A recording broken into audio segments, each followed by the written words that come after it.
우리가 잘 아는 아낌없이 주는 나무 쉘 실버스타인의 그런 이야기, 너무나 잘 아는 이야기입니다.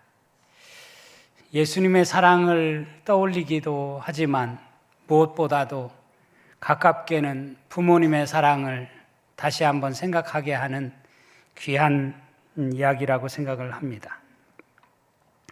지난 월요일 마침 5월 8일 어버이날이었습니다. 월요일 쉬는 날이기도 하고 어버이날이어서 모처럼 고향에 계신 부모님을 찾아뵙기 위해 가는 중이었습니다. 친구가 가는 중에 전화가 왔어요. 점심을 같이 먹자고 하는 전화였습니다. 부모님한테 가는 중이라고 했더니 그러냐고 하면서 대뜸 하는 말이 있을 때 잘해, 그런 말을 저에게 해 주었습니다. 제 친구들 가운데에도 벌써 부모님이 계시지 않은 친구들이 많아서 부모님이 계시다라고 하고 부모님 찾아뵙는다고 하니까 부모님이 계실 때 잘하라고 하는 그런 이야기를 하는 것을 듣고 고향에 다녀왔습니다. 가며 오며 그 말이 제 마음속에 깊이 각인이 되었습니다. 그래서 이번 한 주 동안 말씀을 준비하면서 그 친구가 해준 그 말이 오늘의 설교 본문의 제목입니다. 있을 때 잘해. 80년대 금과 은 멤버였던 오승근 씨가 트롯 가수로 전향해서 불렀던 노래가 제목이 있을 때 잘해, 이런 노래입니다. 그 노래 가사말에 보면 이렇게 되어 있어요. 있을 때 잘해 후회하지 말고, 있을 때 잘해 흔들리지 말고, 가까이 있을 때 붙잡지 그래서 있을 때 잘해 그러니까 잘해. 이번이 마지막 기회야. 이제는 마음에 그 문을 열어줘. 아무도 모르게 보고파질 때 그럴 때마다 너를 찾는 거야. 바라보고 있잖아. 사랑하고 있잖아. 더 이상 내게 무얼 바라나. 있을 때 잘해. 있을 때 잘해. 이런 가사말인데 세상에서 불려지는 유행가지만 그 가사말이 우리에게 참 시사하는 바가 크다고 생각이 듭니다. 효도가 뭘까요? 효도는 거창한 것이 아니라고 생각이 듭니다. 가족끼리 모여 따뜻한 밥 한 끼 같이 나누어 먹는 것, 틈나는 대로 얼굴 보여드리고 목소리 들려주고 또 부모님과 두런두런 이야기 나누는 것, 그것이 바로 효도가 아닌가 생각을 합니다.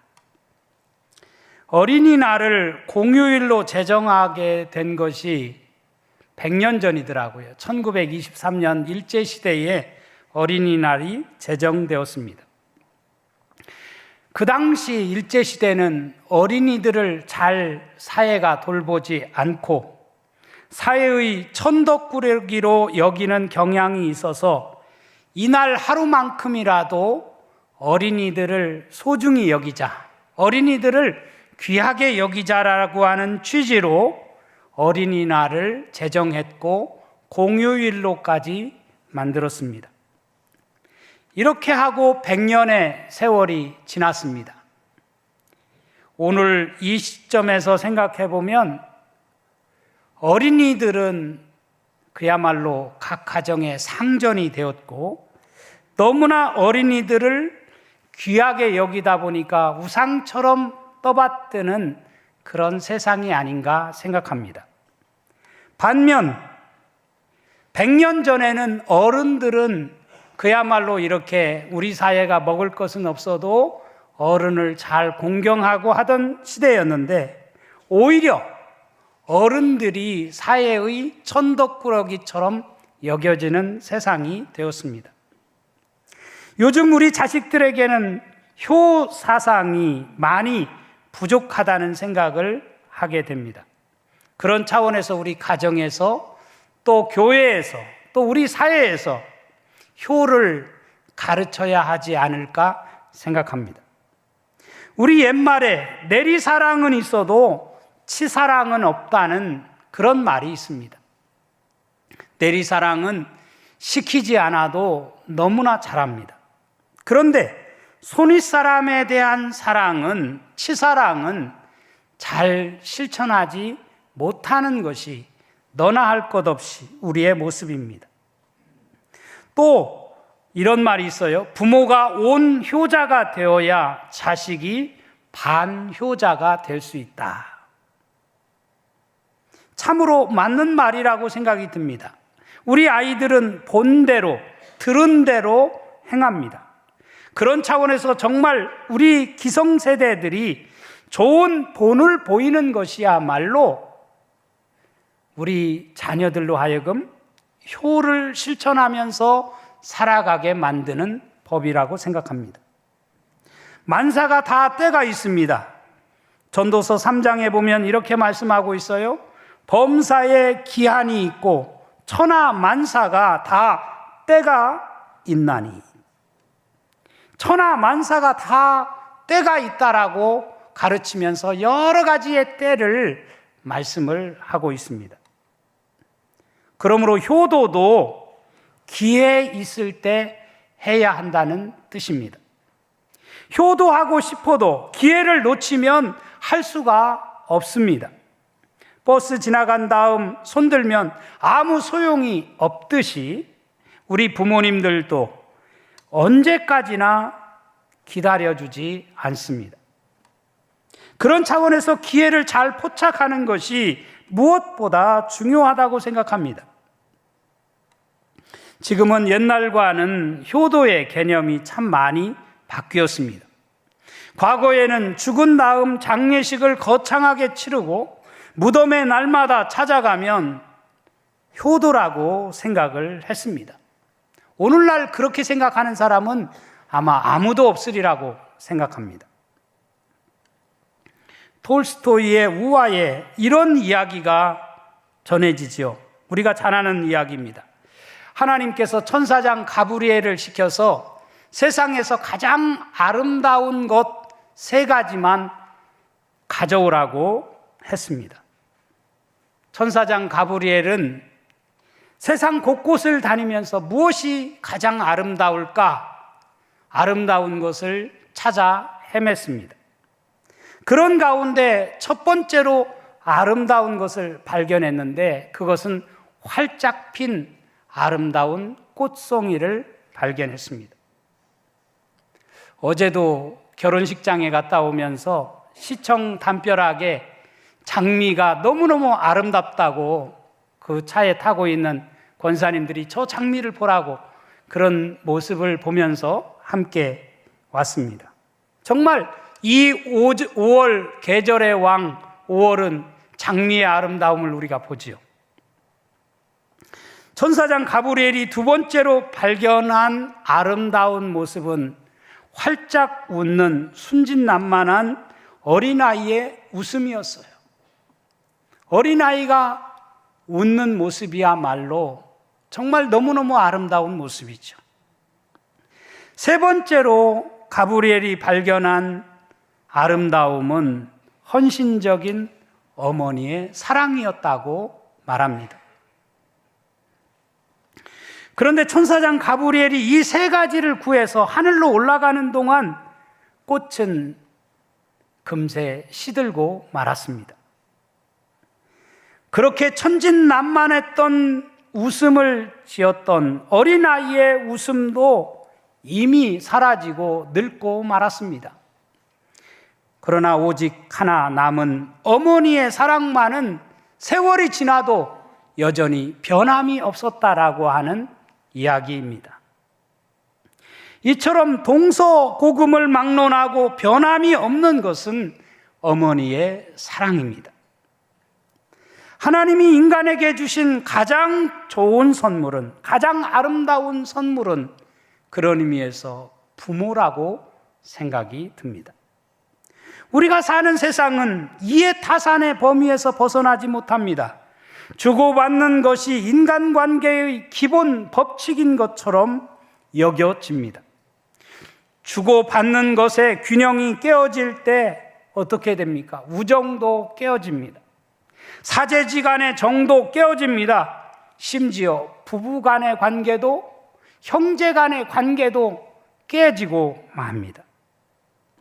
그러나 부모님의 사랑은 그렇지가 않지요. 이에 타산을 뛰어넘는 것이 부모의 사랑입니다.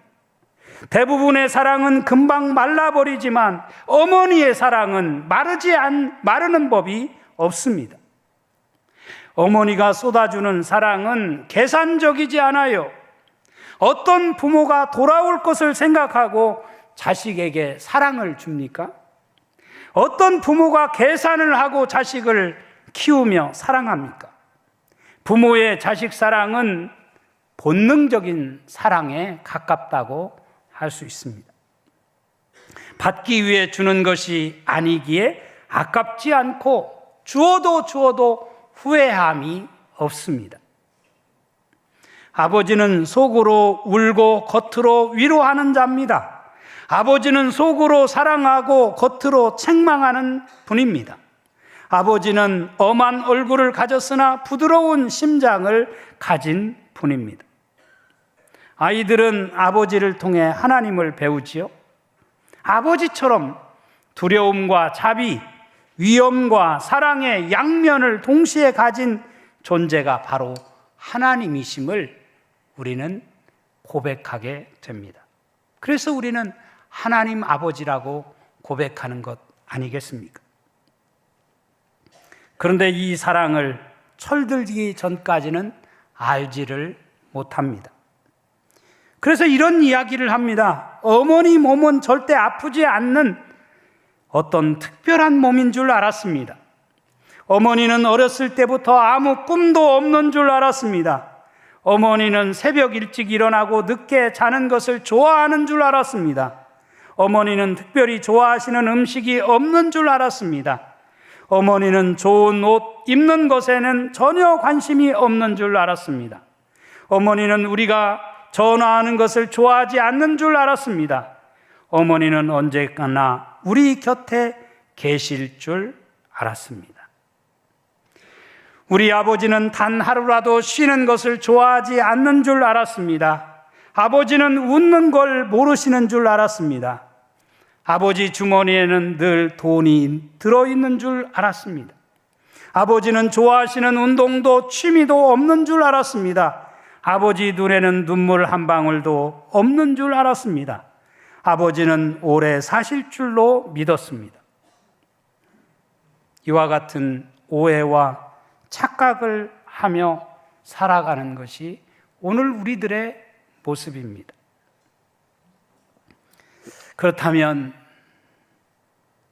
이 어버이 주일을 맞이해서 우리가 어떻게 하면 정말 부모님을 기쁘시게 해드릴 수 있을까?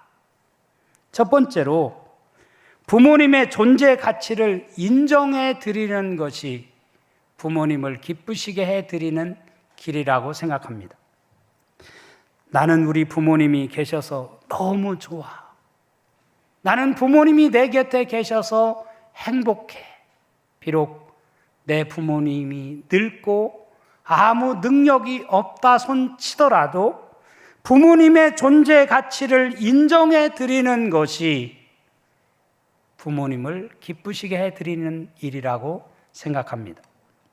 저는 내 부모를 공경하라는 계명의 뜻이 무엇일까를 곰곰이 생각해 보았습니다. 내 부모를 공경하라.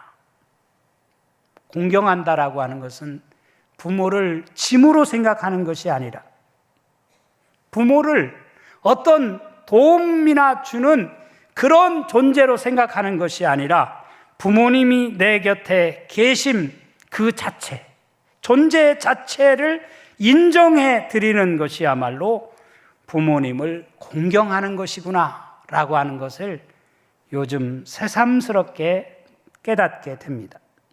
부모님이 계심으로 인해서 그 존재가 소중함을 알아야 합니다. 사람이 철이 들기 전에는 도저히 부모님의 높은 사랑을 헤아리지가 못합니다. 그러나 슬픈 것은 우리가 철이 든 때는 이미 부모님이 내 곁에 계시지 않는다는 사실입니다. 너무나 세월이 빨라요. 아버지 사랑해요, 존경해요, 어머니 사랑해요, 존경해요 라고 말씀드리고 싶어도 세월은 기다려주지를 않습니다. 부모님이 내 곁에 계시지를 않는 것입니다. 그러기에 살아계실 때 더 많이 존경하고 살아계실 때 전화라도 한번 해드리는 것이 참된 효도라고 생각합니다. 그것이 부모님을 기쁘시게 해드리는 첩경임을 깨닫는 우리 농촌의 모든 성도들이 되어줄 수 있기를 주님의 이름으로 축원합니다. 두 번째로 부모님께 순종하는 것이 부모님을 기쁘시게 해드리는 것입니다.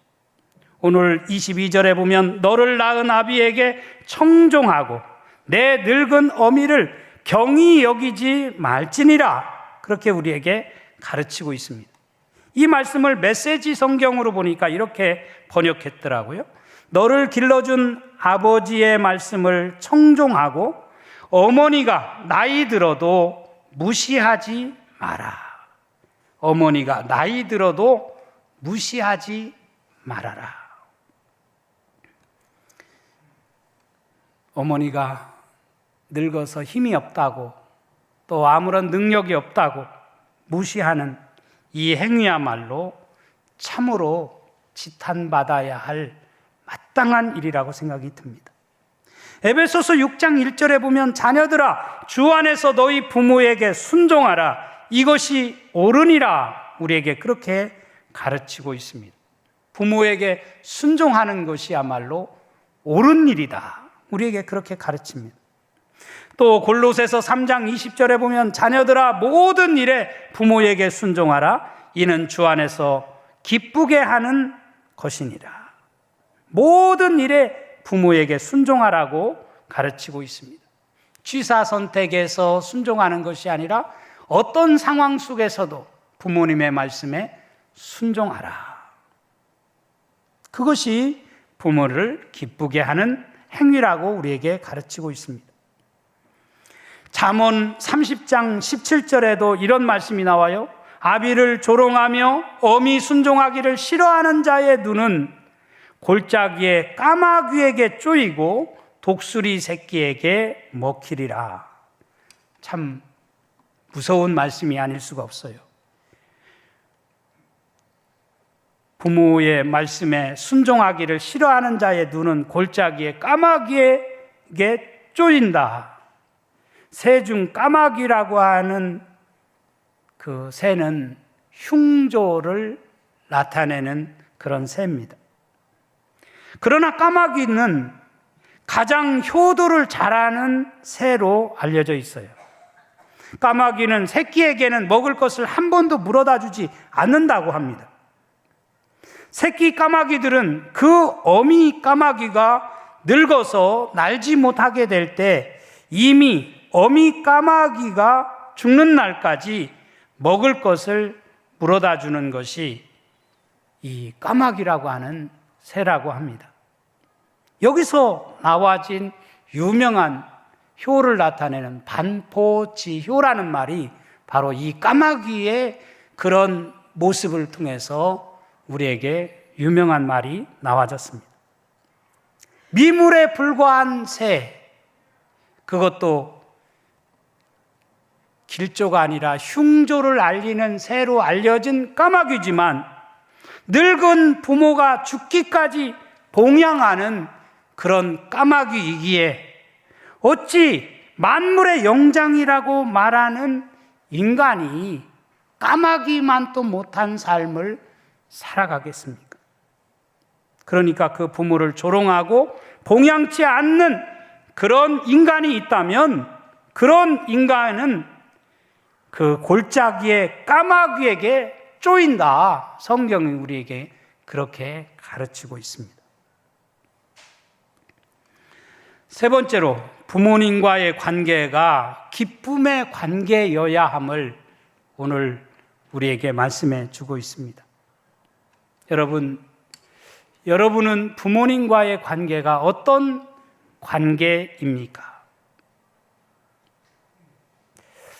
의외로 부모님들이 이제 오래 사시다 보니까 부모님을 짐으로 여기거나 또 부모님과의 갈등의 관계를 겪고 있는 가정들이 많아지고 있는 것을 볼 수가 있어요. 그래서 오래 사는 것이 좋지 않다라고 많은 사람들이 이야기를 합니다. 참 안타까운 일이지요. 그런데 오늘 성경은 우리에게 가르치고 있어요. 24절과 25절에 보면 의인의 아비는 크게 즐거울 것이요 지혜로운 자식을 낳은 자는 그로 말미암아 즐거울 것이니라. 내 부모를 즐겁게 하며 너를 낳은 어미를 기쁘게 하라. 메시지 성경으로 이렇게 되어 있어요. 부모는 자식이 잘 되면 기뻐하고 지혜로운 자녀가 자랑스러운 부모가 된다. 그러니 아버지를 행복하게 해드리고 어머니를 뿌듯하게 해드려라. 메시지 성경이 참 우리에게 와닿게 번역을 잘했다고 생각이 들어요. 그러니 아버지를 행복하게 해드리고 어머니를 뿌듯하게 해드려라. 우리 농촌의 모든 성도들이 그렇게 살아가는 우리 모두가 되어줄 수 있기를 주님의 이름으로 축원합니다. 조선시대 이런 이야기가 전해지죠. 어느 임금님이 서울을 떠나서 개성을 방문하게 되었어요. 온 개성에 임금님이 오신다는 소문을 듣고 어느 오랫동안 병석에 누워 계신 나이 많은 어머니가 그 아들에게 말했다고 합니다. 내가 이 나라의 백성으로서 한 번도 임금님의 용안을 뵙지를 못했는데 죽기 전에 임금님의 용안을 멀리서라도 보고 싶다. 그러니 나에게 임금님의 용안을 한번 볼 수 있는 기회를 마련해 다오. 이렇게 요청을 했습니다. 이 아들은 왕이 오시는 날을 기다렸다가 50리길을 어머니를 업고 왕이 지나가는 길가에 나가 섰습니다. 그래서 임금님이 지나갈 때에 잘 보이도록 해드렸어요. 임금님은 멀리서 이 사실을 보았습니다. 그리고 궁으로 돌아온 다음에 그 생각이 났어요. 그때에 그 어머니를 업고 있던 그 사람을 이 궁으로 빨리 드리라고 그렇게 이야기를 했습니다. 그리고 자초지종 이야기를 듣고 나서 그 아들에게 임금님은 말씀을 했습니다. 너는 참 효자다. 그래서 내가 금 100냥과 쌀 한 섬을 상으로 주겠다. 너무너무 정말 축복된 일이죠. 이 소식을 들은 불효자 한 사람이 돈을 벌기 위해서 어머니가 원치도 않는다는 걸 억지로 강제로 업고 나가서 또 왕이 행차하는 길가에 나가서 왕을 배웠습니다. 왕은 역시 또 그를 불러서 상을 주려고 궁으로 들어오라고 합니다. 그에게 금 100냥을 주라고 명령을 내렸습니다. 신하들이 말하기를 임금님이여 그놈은 불효자입니다. 효도가 아니고 남이 그렇게 해서 돈 받았다는 말을 듣고 상 받으려고 어머니를 억지로 업고 나가서 그렇게 했다고 합니다. 그러므로 상을 줄 것이 아니라 그놈에게는 벌을 내려야 마땅합니다. 그렇게 이야기를 했습니다. 그러자 임금님이 이렇게 말했습니다. 효도는 흉내만 내도 괜찮은 거야. 그러니 상을 주는 것이 마땅해. 결국 이 사람이 금 100냥을 선물로 받고 돌아왔다고 합니다. 결국 이 사람이 상을 받고 나서 그 뒤에 뉘우치고 진짜 효자가 되었다라고 하는 그런 유명한 이야기입니다. 좋은 일은 흉내만 내는 것도 괜찮은 일이라고 생각이 듭니다. 모방하는 것, 다른 일은 안 되지만 효도하는 것이야말로 모방하는 것, 저는 너무 중요하다고 생각이 들어요. 벤치마킹하는 거 너무 좋다고 생각이 들어요. 내 주변에 있는 사람이 효도하는 모습을 볼 때, 우리 교우들 가정에 효도하는 모습들을 많이 보잖아요. 그런 모습을 보고 우리가 벤치마킹하고 모방하고 우리도 효도하는 삶을 살아가야 되겠다라고 다짐을 할 수 있다면 그것만큼 중요한 일은 없다고 생각이 듭니다. 부모님을 기쁘시게 해드리는 것, 그것이 우리가 인간된 도리이고 하나님의 말씀에 순종하는 삶이라고 생각합니다. 바라기는 내 부모를 공경하라. 그리하면 너희 하나님 여호와가 내게 준 땅에서 내 생명이 길고 복을 누리리라고 하신 하나님의 말씀이 우리 모두의 삶을 통해서 이루어지는 복된 인생을 살아가는 우리 농촌의 모든 성도들 모두가 되어줄 수 있기를 주님의 이름으로 축원합니다. 축원합니다.